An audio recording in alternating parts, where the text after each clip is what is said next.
The latest news, national issues, the political scene, and conversations with prominent personalities. All these firsthand at the forefront.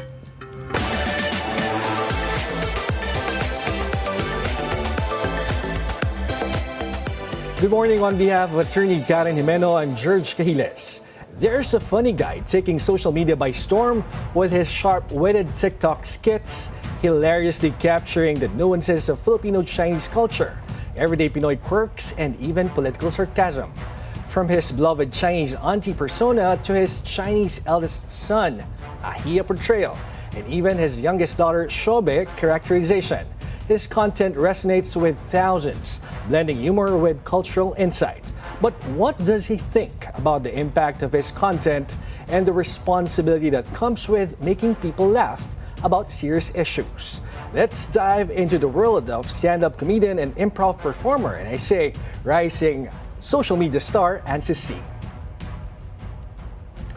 Joining us this morning live at the BNC studio is improviser, stand-up comedian, and content creator Ansis Sy. Good morning, Ansis. Good morning, Gerg. Thank you for joining us. Thank you for having me. All right, to kick off this conversation, we'll be showing you some of your videos. Okay. Some might be political, some might be socially relevant, and I'll be asking you some questions after that to know you better. Okay, G. Game. All right, so here's the first TikTok video.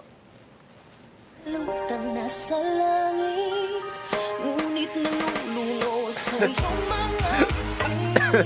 At kung hanggang dito lang tayo, hindi pababayaan ang daan, di na nakakapiling ka. Kung umabot tayo hanggang dulo, kapit lang ng mahigpit, aabutin natin. Di ko alam na, So, anong nararamdaman mo? Di ko alam na hanggang dyan pala tayo aabot. Anong ibig sabihin? Ano ba yan? Anong nararamdaman mo watching it? I remember this was my first TikTok video. Pandemic to eh. Yes. Pandemic, and nauusap pa lang yung TikTok noon, wala akong magawa sa bahay. So parang, okay, why not? let's do a TikTok video. But deciding on doing TikTok, how was it? Paano siya? Actually, hindi ko na sobrang maalala. Medyo vague na yung memories ko of pandemic. Yes, Pero naalala ko, sobrang wala nga akong magawa. And sumasayaw kasi ako nung college. And sabi ko, why not? And uso yung mga dances on TikTok before. And yung tala before. So, yan. So, dancer ka pa rin pala talaga. Okay. I'm trying to get back to it. Nagda-dance classes ako. Right. So, anong mga klaseng sayaw yung ginagawa mo? Nung college, hip-hop, street, ganun. So... Hindi ko lang naisip na babalik tayo sa like very beginning. Nagulat ka. Nagulat ka. But anyway, let's moving forward from this dance video. Were you an improviser and stand-up comedian already? Bago mangyari itong video na to? Nung time na to, I was already an improviser. So Okay. I started improv 2018. Nag-aral ako sa Third World Improv, yung educational arm ng SPIT. 2018, but not yet a stand-up comedian. I started stand-up comedy 2 years ago. May doon ako nag-start. Is it important to study yung pag-improv? It is. Although parang improv kasi everything is improvised on stage, but there are like foundations Yes. and yung structure and yeah, parang you do have to learn it still. So kumbaga, what we're seeing right now, dun mo siya matitrace sa pagiging improviser mo. Alright, I think sige. so, yeah. I'm just wondering, kasi, syempre, you're from a Filipino-Chinese family, yeah. Nakita ba ng parents mo tong video na to? Feeling ko hindi pa. Feeling ko hindi. Baka ngayon. Hindi ko sinabi sa kanila dati na may TikTok ako. Okay. Parang, wala lang. Ginawa ko lang for fun. But what do you think will be the reaction if they will see this? I mean, they've seen me dance. They've seen some of my dance videos. Yeah. So I think, okay lang. Okay lang. Okay. But I'm wondering, sinong naging mentor mo? Or sino yung naging, siguro, na-idolize mo for starting and doing comedy? I think I really started with improv. So I saw Spit live a couple of times before they went big. Tapos, naisip ko, wow, ang galing nila. Gusto ko rin matry. Kaya ako nag-aral. And I'm really an introvert kasi. And tahimik lang talaga ako in person. So, isa rin sa mga reasons kung bakit ako nag-improv lessons is I wanted to come out of my shell, to be more of an extrovert. Hindi siya sobrang nangyari, but doon ko na-discover na parang, wow, kaya ko pala ito gawin. Kaya ko pala mag-comedy, or not even comedy, kaya ko mag-perform and mag-improv. But ever since as a kid, nakikita mo na yung sarili mo na parang, I can be funny too. Kaya lang sabi mo nga, introvert ka eh.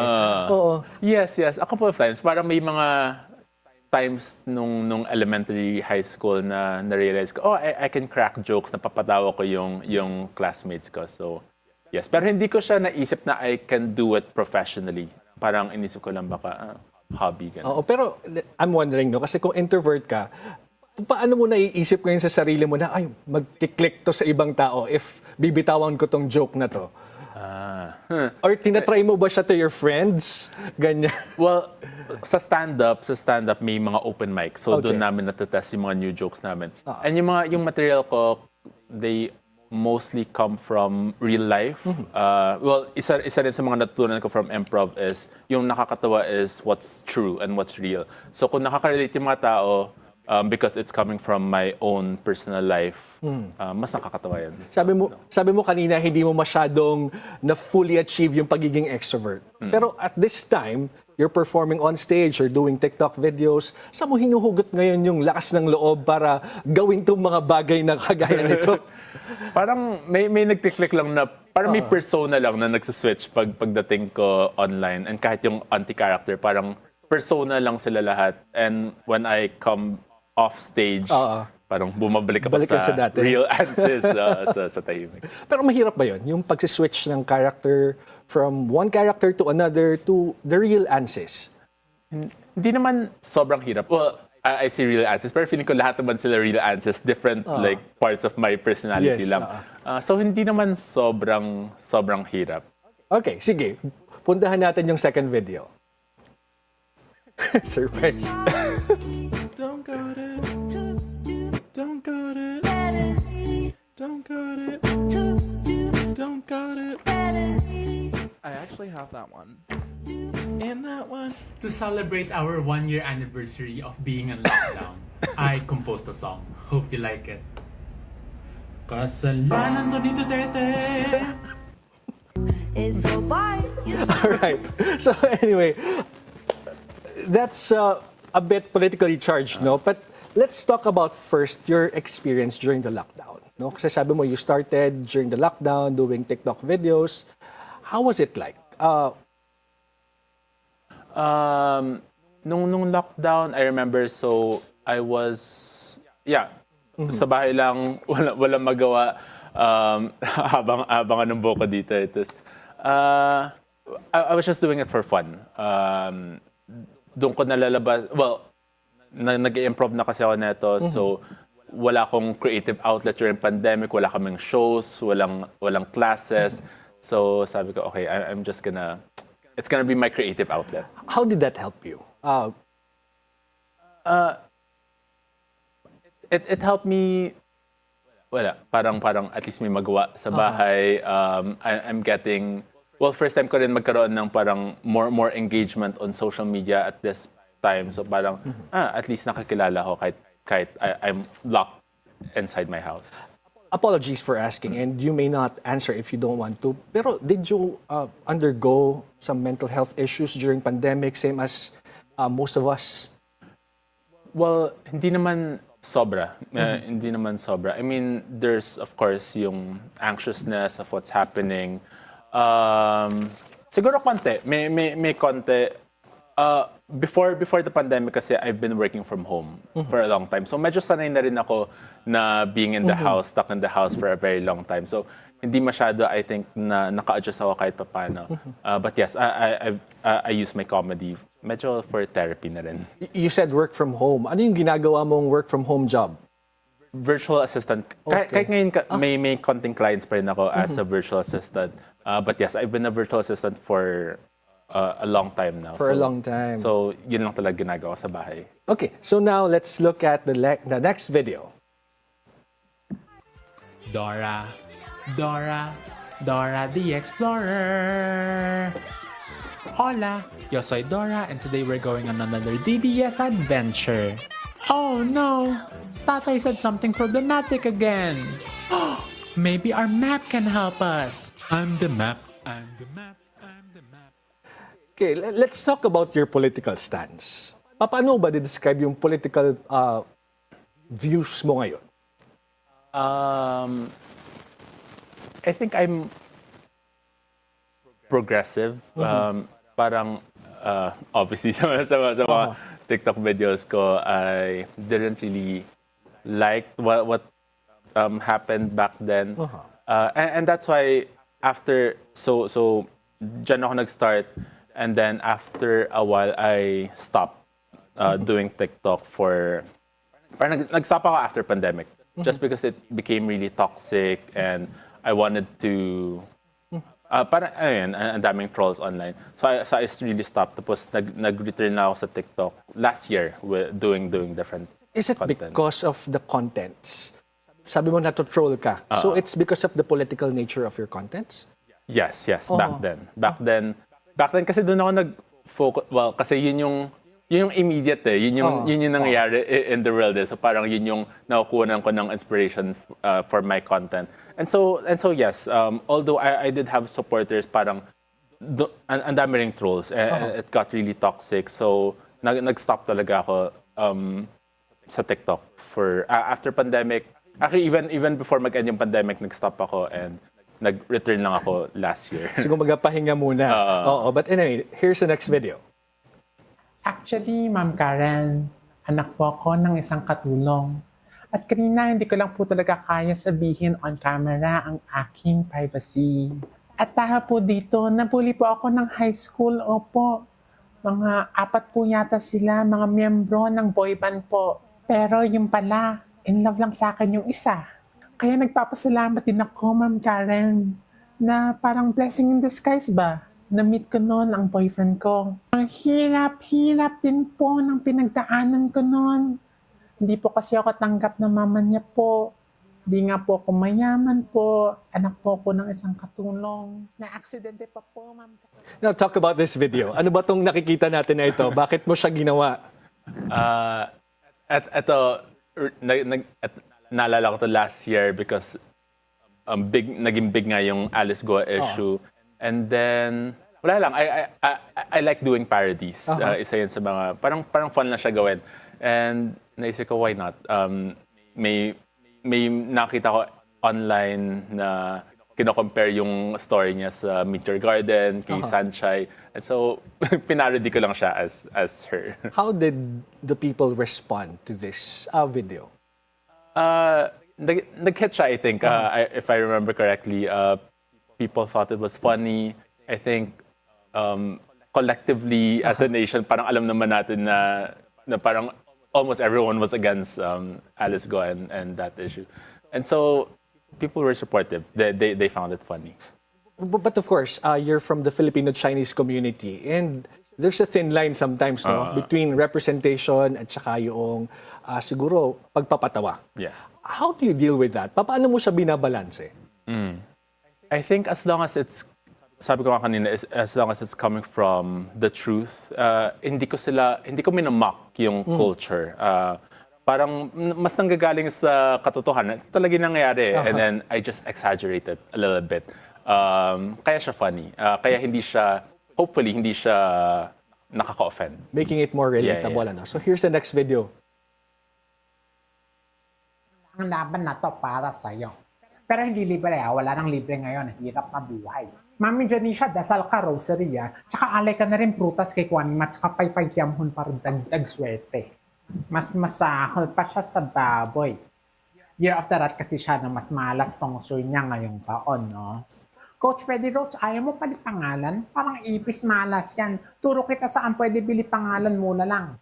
Absent ako sa Senate hearing, Ghost month kasi. Bawal trabaho. Tama na. Suntok-suntok. Mahjong na lang. Si Jinky kasi gastos, Nabuntis ko tuloy si Yaya. Ito naman, sorry, nakakatawa siya. Pero saan ang galing yung idea, no? Using Manny Pacquiao. Sabi mo, mahilig ka kasi talaga mag-parody. Tapos ito, juxtapost mo pa yung Filipino-Chinese background. So, paano nangyari itong concept na to? Hindi. I think na-inspire lang ako dun sa comment. Kasi may mga nagko-comment na akala raw nila si Pacquiao dahil siguro sa facial haircut. Tapos parang, okay, why not? What if Chinoy nga si Pacquiao? Ano yung sasabihin niya? So, yun lang. Sabi mo nga, ganyan, nakukuha mo siya sa comments, no? So, how important is that? Paano siya nakaka-apekto or paano siya nakaka-inspire sa'yo to create another video out of the comments ng mga subscribers? Parang, actually, I use everything as inspiration, as a gift. Well, isa rin yun sa mga foundations namin sa improv na everything is a gift. So, lahat ng comments na makuha mo, lahat ng iba to sa'yo, pwede mong gamitin for content, for inspiration, for new content. So, nakakatulong. Okay, so let's watch this next video. Madami to. Ako sa susunod na eleksyon. Ang unang gagawin ko, papatay ako ng hardware sa bawat sulak ng Pilipinas. Lalagyan na rin natin ng limit kung ilang tikoy ang pwedeng hingin sa inyo ng kapitbahay nyo sa Chinese New Year. Libreng white flower din para sa lahat ng senior.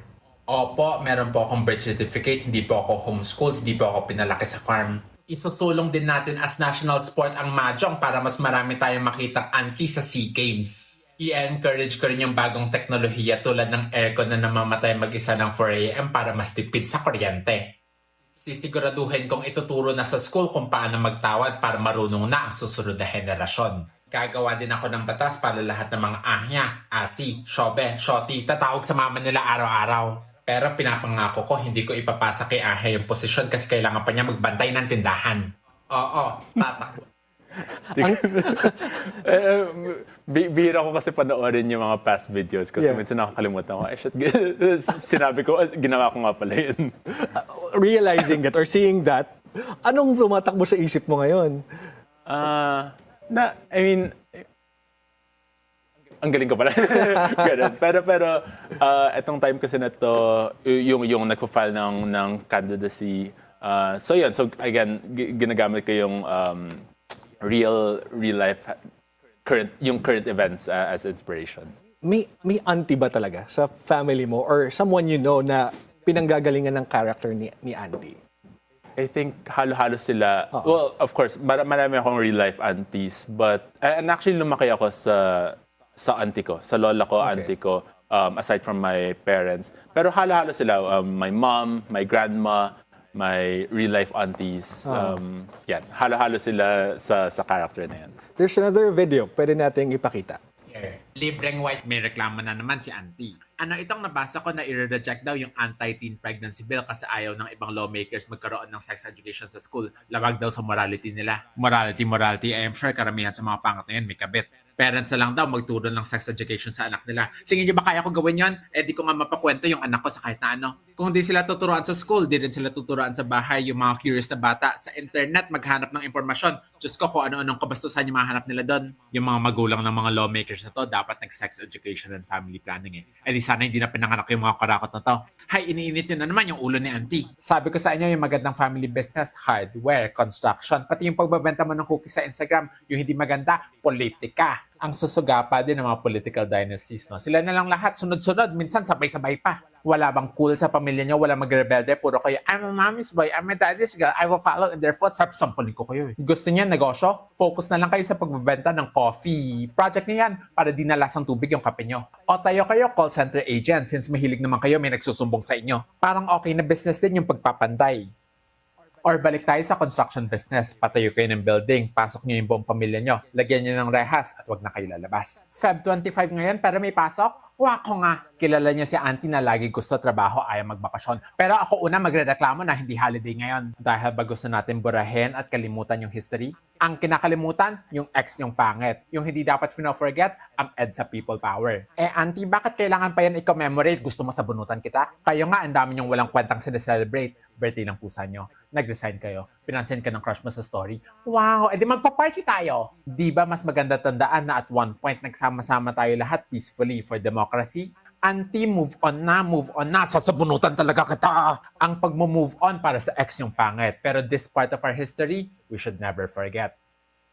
You described yourself as a politically progressive person, no? But in 2022, you stopped, sabi mo, because of the backlash, no? Sa mga political commentaries mo sa yung mga videos. But, lalabas at lalabas siya. Like this one. So, tell us, bakit ka ulit gumagawa ng mga ganitong klaseng video? I think, well, isa sa mga ginagawa ko ngayon is, of course, I'm using my auntie character. Dati kasi wala pa yung auntie character, so it was just me. And I think, parang nagiging shield ko ngayon si auntie. Okay. Medyo nagiging shield siya.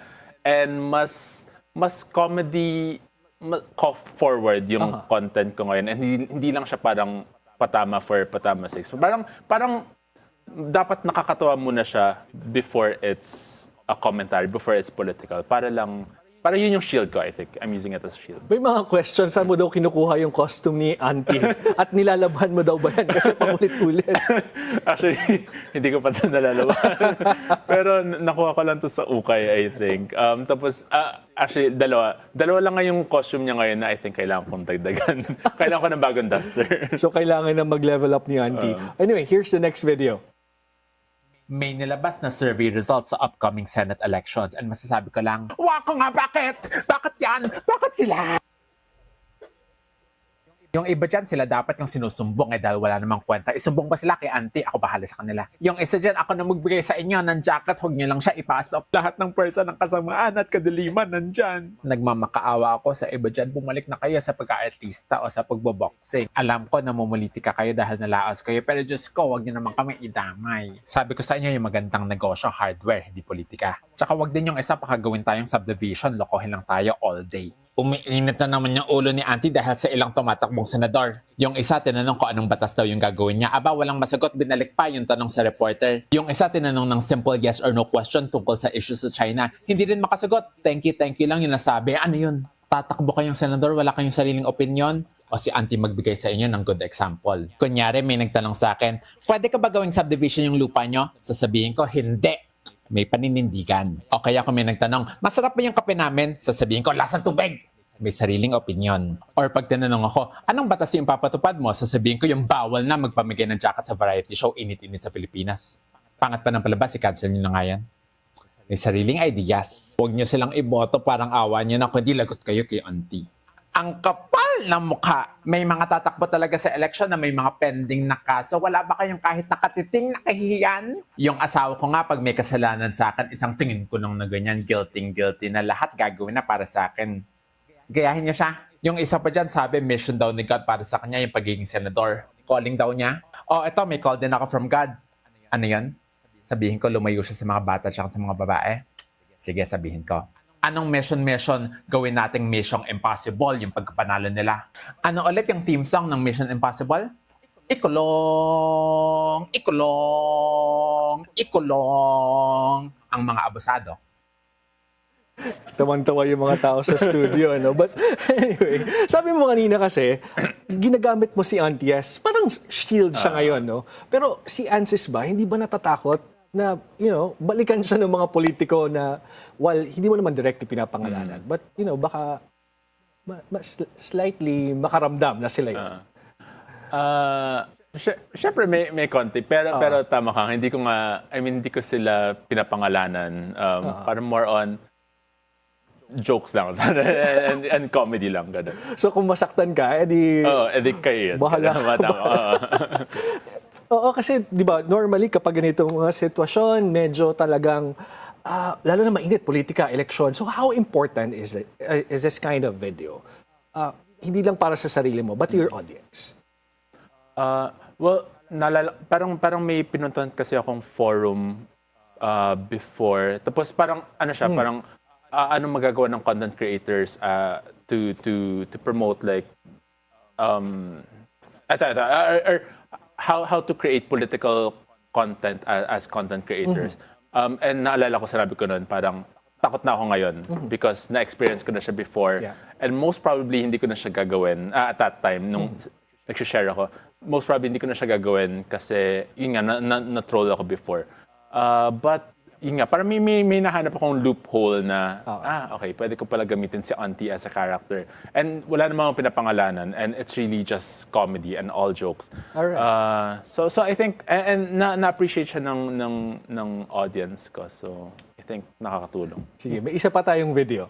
Let's Talaga watch sa this. election na may mga pending na kaso. Wala ba kayong kahit ang unique na talaga ng mga pangalan ngayon? No? Dati kasi lagyan mo lang ng son sa dulo, pwede na. For example, gulong-gulo ako dito sa Mary Grace Piatos. Pinaglihi kaya siya sa Mary Grace na cheese roll o sa cheese-flavored Piatos? Kamag-anak kaya niya sina Pia at Renan Piatos with a single T? Baka hindi rin, no? Mga chua at chowa nga, di magkaano-ano. Hay, mga magulang talaga ngayon. Bakit yung pinapangalan sa chicheria at fast food mga anak nyo? Tempura, Oishi, Shippy, McDonald, Nova, di nakatadhanang hindi magiging healthy mga anak nyo.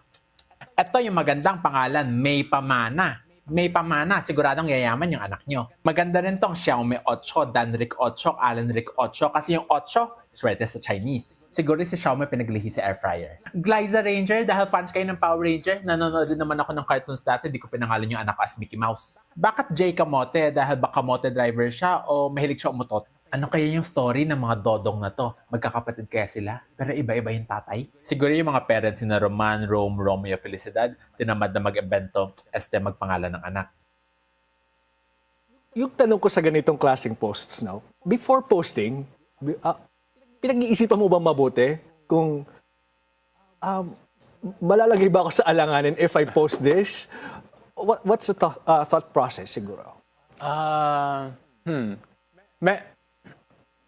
Minsan, parang, although, eto kasi, nakakatawa lang na yan yung mga pangalan sa listahan. So parang, again, wala naman akong pinapangalanan, wala naman akong, parang nagko-comment ako sa how ridiculous the names are. So parang, okay, mas on the safer side tong content na to. Pero may mga post ka ba na halimbawa na parang nagdalawang isip ka talaga or hindi mo pinost because naku baka troll na naman ako ng husto nito? May nung lumabas yung ICC issue.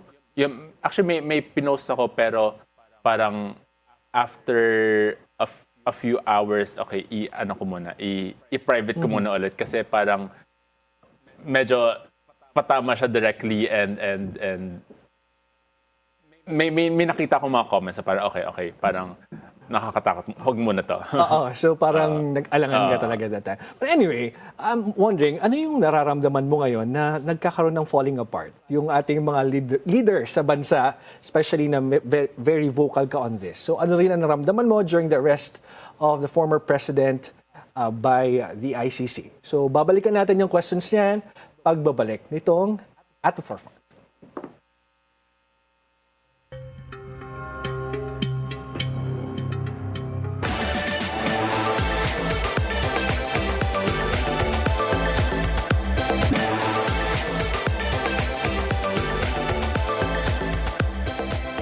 Welcome back at the Forefront. So, Ansis, yung question ko kanina, ano yung nararamdaman mo with the political developments, the falling apart of our leaders, and the recent arrest of the president, former President Duterte?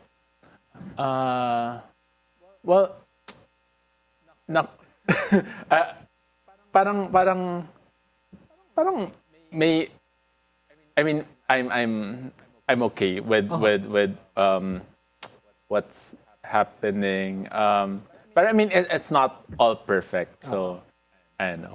So, okay lang. Parang, it happens. So, we have our own opinions about different things, no? But moving forward, no? Definitely, ito namang mga ginagawa mo is mostly merong reference sa yung Filipino-Chinese background and as a person, no? Na coming from that community. So, I'm wondering, noong naisip mo siyang gamitin as a material, nag-click ba siya right away? Nakuha mo ba kaagad yung audience o sino yung audience mo right away?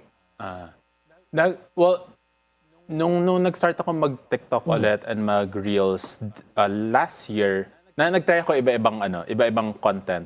And then naalala ko, nagkaroon ng trend before yung parang, I'm blank, Of course, ganyan. Yes. So sinubukan ko siya. I'm Filipino-Chinese, of course. Tapos nakita ko parang, wow, people were engaging sa Filipino-Chinese content. So sinubukan kong itry ulit magkaroon ng more Filipino-Chinese content. And doon naging hits yung mga videos, kaya tinuloy-tuloy ko siya. And na-realize ko, wala pang masyadong gumagawa ng Filipino-Chinese and then comedy content. Okay, so we have another video to show everybody. So panoorin natin. I'm Filipino-Chinese. Of course, you're gonna ask me for tikoy. Kong hei fa choy. I'm Filipino-Chinese. Of course, I'm already bright red after a sip of alcohol. Ay, hindi. Di pa ako lasing. Asian flush lang.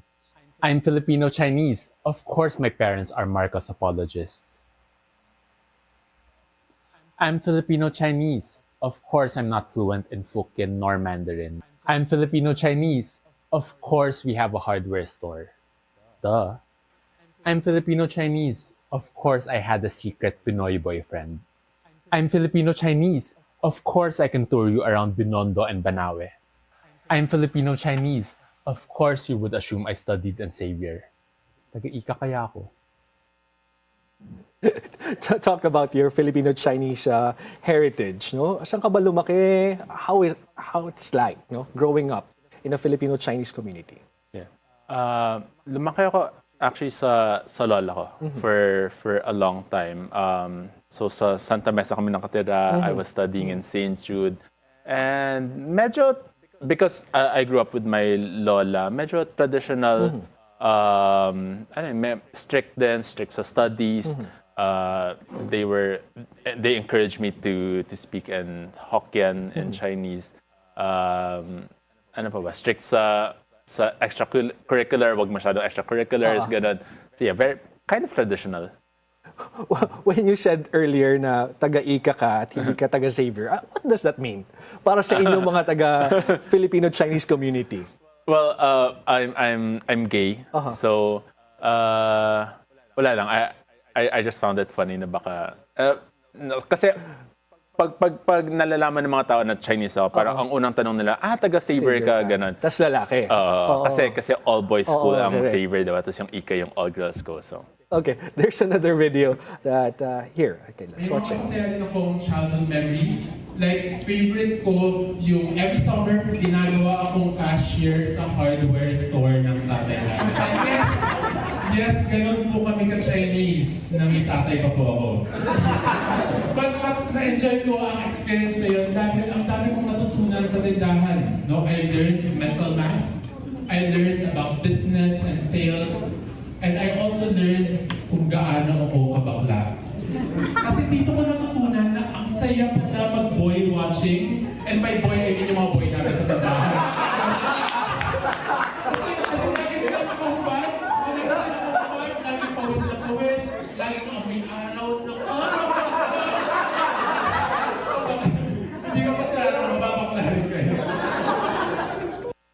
May hardware ba kayo? Yun ang tanong. Totoo yun. Sarado na ngayon, pero may hardware talaga kami dati. So itong kwento mo dito sa particular skit na to, it's really an experience. It is. Of course, again, in-exaggerate ko for flourish on stage. Pero yes, totoong nangyayari. And how was it like? No, na nakakakuha ka ng bits and pieces from those experiences na nagagamit mong material? Minsan nagulat na lang ako na parang, nangyari pala to. When I write my jokes, parang I just try to remember kung ano nga ba yung mga nangyari sa nung childhood ko. So parang, nagulat din ako na I surprise myself sometimes. Parang, nangyari to and pwede ko siya gamitin as material. Paano mo ginagawa or iniisip yung mga materials na gagamitin mo? You really like do research or parang babalikan mo lang yung memories mo? How was it like doing it?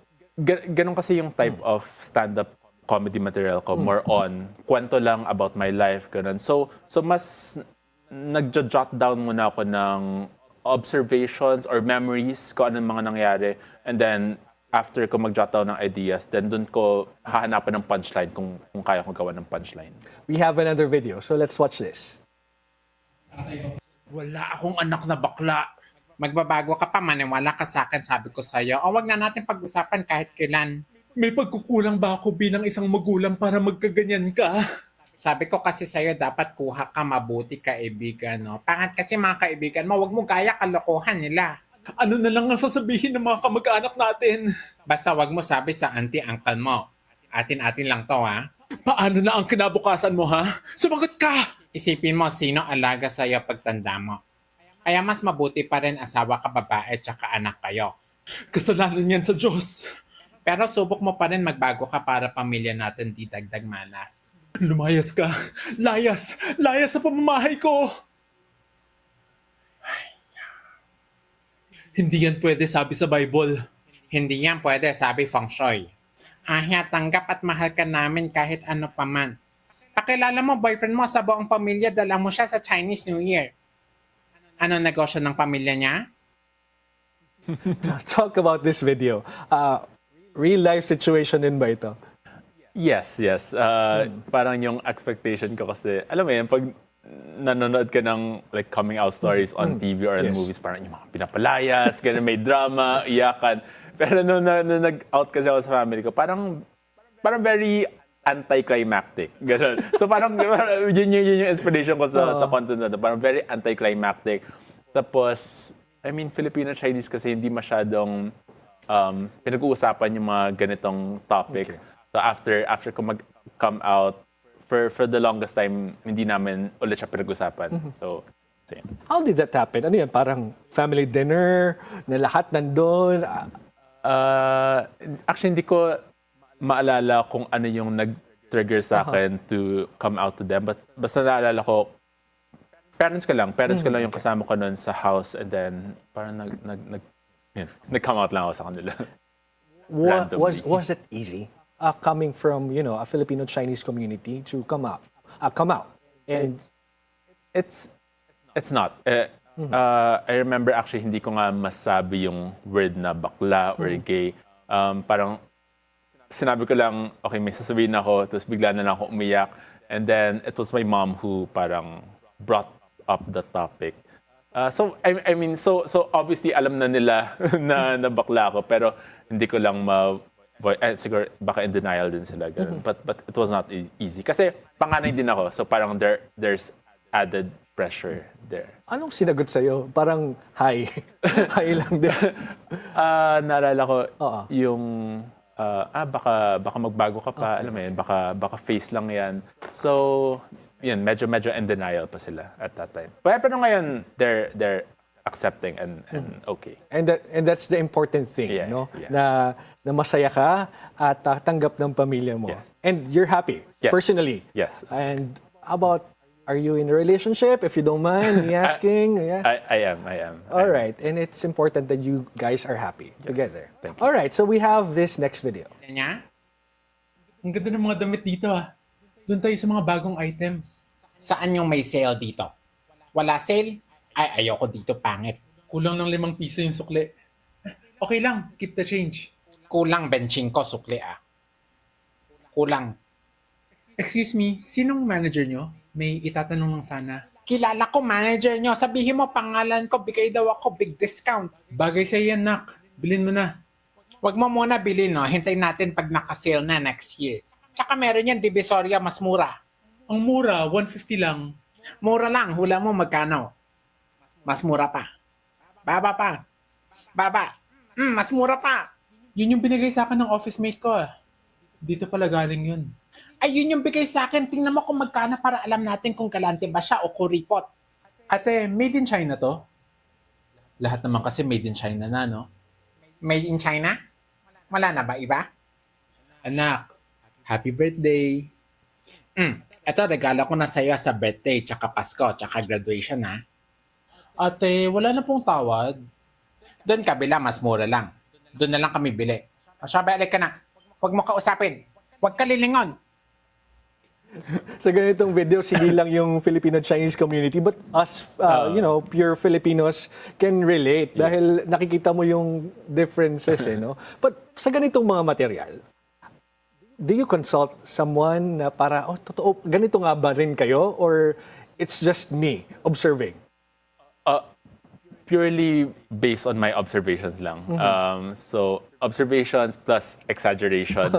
And actually, marami din ako nababasa sa comments ko na parang, kahit na hindi kami Filipino-Chinese, minsan ganyan din kami. So, minsan parang mas chinoy pa nga sila, tumatawad din sila, alam mo yun, parang naghanap din sila ng sale. So parang mas maraming similarities actually. So talagang matipid sa pera ang mga Chinoy. Ganun ba talaga yon? Oo. Based on experience. Totoo. We're seeing friends din naman, no? But anyway, we have this next video. Panoorin natin. Reviewing liniments like their perfumes, part 2. Omega is a fresh, spicy scent for men and women. It is a deep green and woody fragrance with some elegant musk in there. Very complex. While all the scents in my first video are eau de parfum, this is an extrait de parfum, so sillage and longevity are good. If you want to smell like a dessert, like a mint chocolate ice cream, but it's more mint than chocolate, this is for you.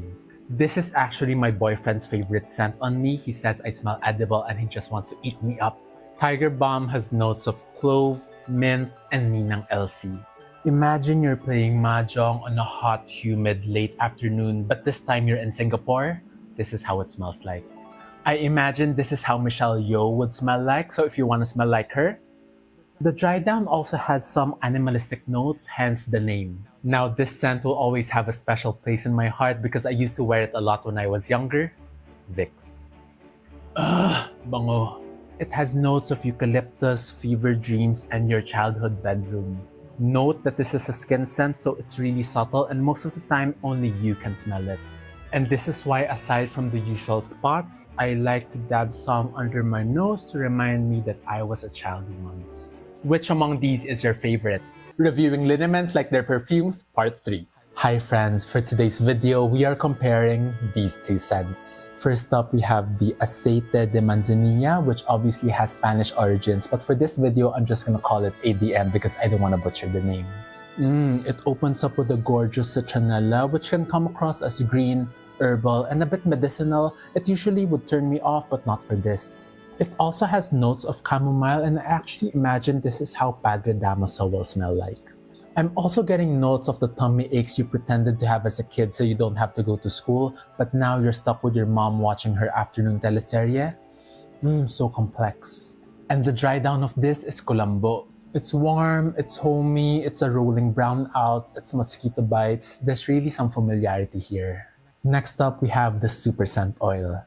The opening notes are eucalyptus and menthol, but there's also some sweetness in there which I found lacking in the ADM. This smells decadent. It smells like your tita who would comment na tumataba ka na. And the dry down of this is also Binondo, but unlike efficacent oil, this is more Benavides than Ongpin. It's so difficult to decide between the two because they're so different, but if I were to choose, maybe the ADM because it just invokes a memory out of you. Would you wear any of these? Wait, anong difference sa Benavides at saka sa Ongpin? Hindi ko alam. Hindi ko alam kung invento lang. Naalala ko kasi parang mas nakakatawa pag mas specific. So parang ano yun. Definitely, itong mga titos and titas of Manila can really relate, no? Especially tayong millennials and the older generations na, well, nakikita mo ba yung demographics ng mga viewers mo? Like, for this particular videos, nakikita mo ba na kung yung age range ng mga taong nanonood? Medyo, na-notice ko na iba-iba rin. Kaya for the Liniment as Perfume series, mas generation natin, like millennials, ganon, yung mga, tita na ako, ganon, siguro mas nakaka-relate din sila kasi sila yung nakakanood ng mga perfume reviews online din. Yeah. So parang nako-compare nila. Tapos yung ibang videos naman, yung mas leaning, yung mga Filipino-Chinese commentary, yung mga Chinoy community commentary, yun, na nakita ko rin yung mga viewers ko, yung mga mas tita na, yung mga older generation, ganun. So, halo-halo. Nagkaroon ba may video ka ba na nagkaroon ng backlash sa Filipino-Chinese community na parang, what's this? Parang wala pa so far. No, actually, nung una nag-start ako, medyo natakot ako na baka ma-offend sila and even the accent baka ma-offend yung Chinoy community.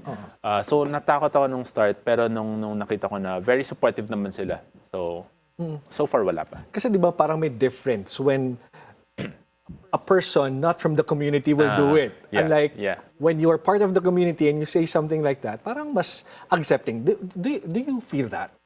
True. May mga nagtatanong minsan sa comments, parang, Chinoy ka ba talaga? Parang, feeling ko kung hindi ako Chinoy, then yung mga ginagawa ko super offensive talaga. But since Chinoy talaga ako, I think I can make fun and make fun and also celebrate my upbringing and culture. Out of all the videos that you did, meron ka bang isang video na pinaka-paborito mo or pinaka-memorable sa'yo? What is that? And why? Siguro yung may tawad yung first video ko kasi na parang nag-super duper viral talaga yung nagpa-PowerPoint presentation ako kung paano tumawad. Tapos tinawag ko siyang Tawad Talk, parang TED Talk ganun. Sobrang memorable siya dahil nag-viral nga and parang ibang format lang, nagpa-PowerPoint presentation ako for some reason and nakarelate naman lahat. And marami rin nagsasabi na ginagamit, kahit na jokes lang yung PowerPoint ko, maraming gumagawa ng tips ko pag tumatawa daw sila sa Divisoria and it's working. So educational and funny. Definitely. Kasi kami rin, matututo kami on how to deal with, Filipino-Chinese community na nagbebenta ng mga bagay, no? But, of course, what's the difference between performing on stage at saka itong mga TikTok videos mo? Alin yung mas, currently, ano yung mas gusto mo, mas komportable kang gawin? They're so different kasi on stage, you get instant feedback. Kung nag-work yung joke mo, tawa na malakas. Kung hindi, sobrang tahimik. So, mas nakakatakot mag-perform on stage dahil nga sa instant feedback. And kung hindi talaga nag-work yung joke mo, parang you just have to power through and finish your show. Fake it till you make it. Unlike sa content na parang, kung hindi nag-work, delete or edit, mabilis na mag-edit.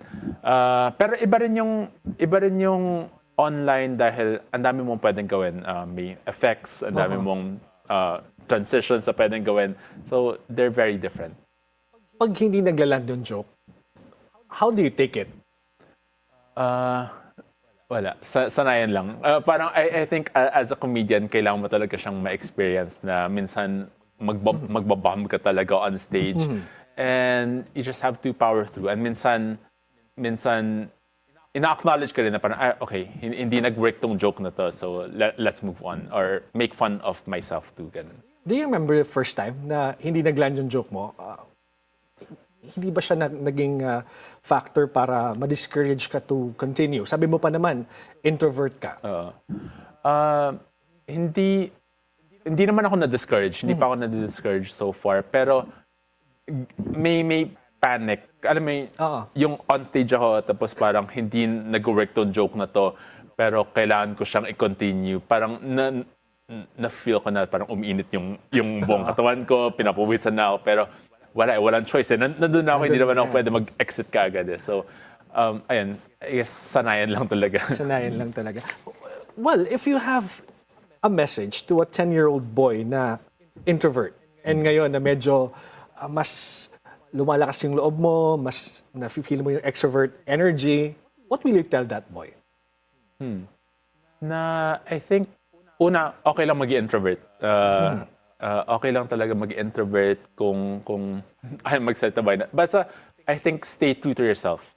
Stay true to yourself and hindi mo kailangan mag-pretend to be anyone to be successful. Kung gusto mo mag-comedy, you can, ang dami mong life experience and as long as you're authentic and true, maraming makakarelate sa'yo. Ano yung lugar ng social commentary sa comedy? And at the same time, siguro sa social media platforms, para sa mga content creators, how important is that? Especially with what we are experiencing now. I think malaki yung role ng mga comedians sa social commentary because parang a lot of comedians, they use comedy to speak truth to power. Parang, and nagagawa nila yun in a funny way. So parang, hindi siya mas matatanggap ng maraming tao because it's funny, it's jokes first. Kaya I think comedians and content creators have a huge role sa social commentary. Alright, sige. We're here at the end part of our program. So if you have any shows, siguro kung meron ka, where do you perform at saka yung inyong social media accounts. Yes. Yeah, it's your time now to promote. Go ahead, Ansis. Thank you. Yes, we have an improv show. I'm part of Housekeeping Improv. We have an improv show next week sa Tier 1 Tomas Morato, April 8. You may find tickets on my socials. Tapos, nag-ano rin ako. I'm also doing a theater show next month. Sa May 24. But all details on my socials. Theater. So it's a different, it's similar, pero this time. Yes, in Teatrino Green Hills this time. Usually kasi I do my shows like cafes or bars, ganun. But yes, this time sa theater naman. Sa social media mo, baka gusto mo rin silang invite para i-follow ka na nila and watch your funny videos. Yes, you may find me on TikTok, Instagram, Facebook. Search nyo lang Ansis Sy or Ansis.walk. All right. Thank you so much, Ansis Sy, for joining us this morning. Now, Ansis Sy is heading his way to the top as he captivates a wider audience with his sharp humor, cultural insights, and unapologetic take on society and politics. Through comedy, he not only entertains but also sparks conversations about socio-political issues and the realities of Filipino-Chinese life. As his platform grows, so does his influence, proving that laughter, when laced with truth, can be a powerful force for awareness and change. Be timely informed, be insightful of the news, always stay at the forefront. Join us again tomorrow for meaningful conversations that today entertained you and at the same time made you think about our country's problems on a different perspective. On behalf of Atty. Karen Jimeno, I am Gerg Cahiles. Keep that smile, and we're known to stay positive as Filipinos. Thank you, Ansis.